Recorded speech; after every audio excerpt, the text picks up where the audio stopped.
Hello everyone, me again. It's Wednesday the 13th of January today. We're going to be carrying on our work with Area. So I'm going to talk you through the PowerPoint that looks almost exactly the same as your sheet.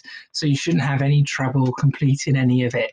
So the first question asks you to draw a shape with the given area. So it's given you an area of 7 squares for the first one. So it wants you to draw a shape that takes up 7 squares. It doesn't matter what your shape looks like, as long as it's connected to itself and it takes up 7 squares, that'll be fine.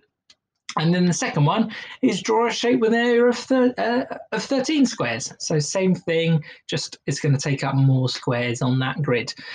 Use the drawing tool on Seesaw to fill in the gaps for this one.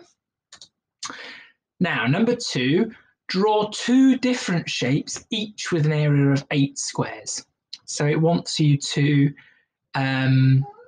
give 2 different shapes. So they can't be the same. You can't draw, for example, one that's 2 by 4 that fills up that space, and then another one that's 2 by 4 that fills up that space. They have to be 2 different shapes. Okay.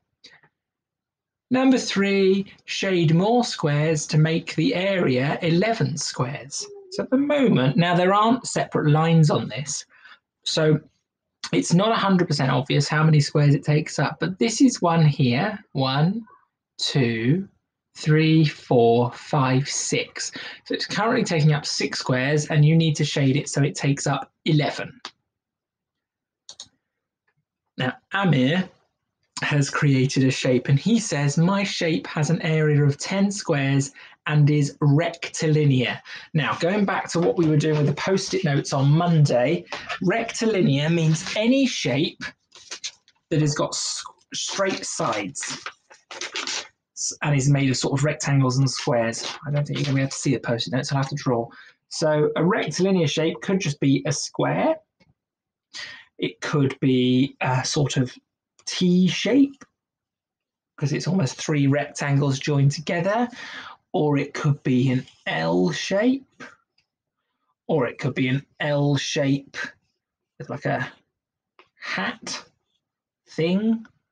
Okay, as long as it's got straight sides, that shape is rectilinear. So take the shape, tick the shape that Amir could have made. So it needs to have an area of 10 squares and it must be rectilinear. Okay, Whitney says, I cannot make a large square using an odd number of smaller squares. Do you agree with Whitney? Now, this is going to be a lot of working things out using your squares. So if you've got cubes at home, or adults at home could help you create lots of little pieces of square paper, you could probably upload a picture of this one if you want to. I cannot make a large square using an odd number of smaller squares. So you might draw them lots of little squares, odd number. Would 5 work?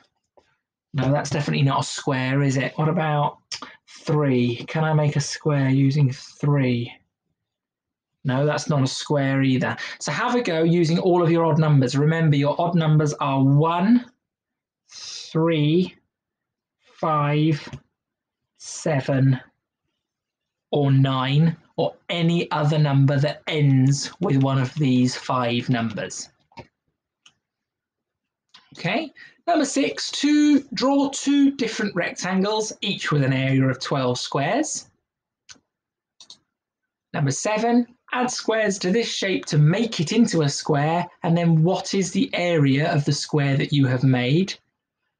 How could you make a larger square? How many more squares would you need to add? Now for 7C, I'd like you to tell me this verbally. So record yourself on Seesaw and upload 7C with audio or video if you want to use video. You won't need to write this one down on the worksheet.